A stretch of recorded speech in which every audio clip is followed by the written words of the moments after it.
Happy Friday, everybody. I'm Aaron Norris, and this is the Norris Group's Real Estate Headline Roundup in 2. Let's get straight to the numbers for this November 5th. LPS says 4.3 million loans are 90 days plus delinquent.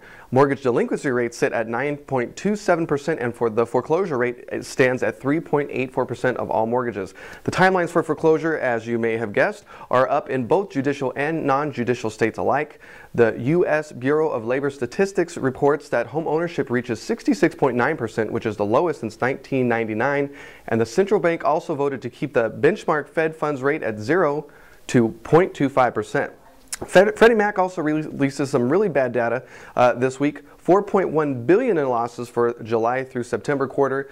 It has asked for $100 million in federal aid and says of 16,000 mortgage modifications done on Freddie Mac loans in the second quarter of 2009, 42% had fallen back into delinquency. Not good. However, Freddie reports a 4-month run in decreasing delinquencies, and Fannie Mae actually 6 months. So what caused the stock market to go up so much this week? Was it quantitative easing part 2 or the elections? So with the Republicans winning the majority in the House, more than the Speaker will be replaced, including the House Financial Services Committee chair.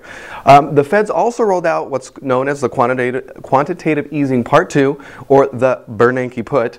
The Feds will be purchasing $600 billion in bonds to boost our sluggish economy. The stock market and commodities reacted favorably, with the dollar sinking as well as Treasury yields. Uh-oh, Ally Bank, the first bank to get caught with the robo-signing issue. Actually, they admitted it. Michael Carpenter coming out to say, we'll be the first to say we screwed up on the robo-signer affidavits, but we are not going to say we screwed up on foreclosure.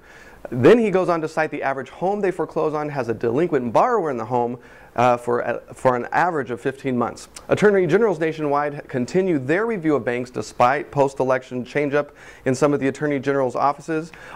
We all know that this is slowing things down. In California, Foreclosure Radar is saying trustee sales are down some 40% since the September moratorium.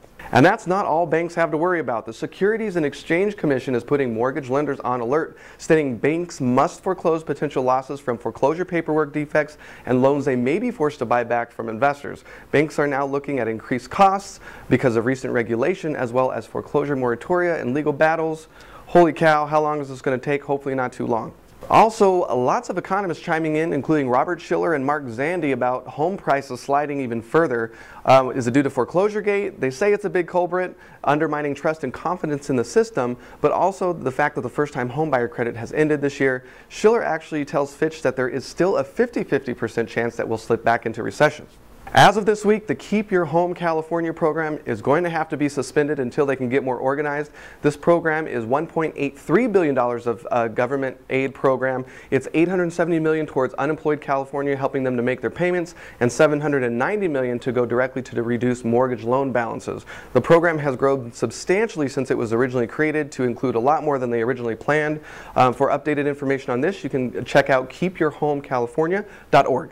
All these headlines and a lot more up on our website at thenorrisgroup.com/blog. Up on the radio show this week, we're really excited to have the president of the American Land Title Association, Kurt Pfotenhauer.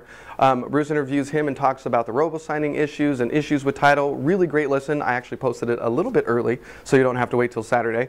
Events, Bruce and John Schaub are up in San Jose this week, and upcoming events in December include 2 events down in San Diego. If you're looking for hard money, check out thenorrisgroup.com, or interested in doing some trustee investing with the Norris Group, check out tngtrustees.com.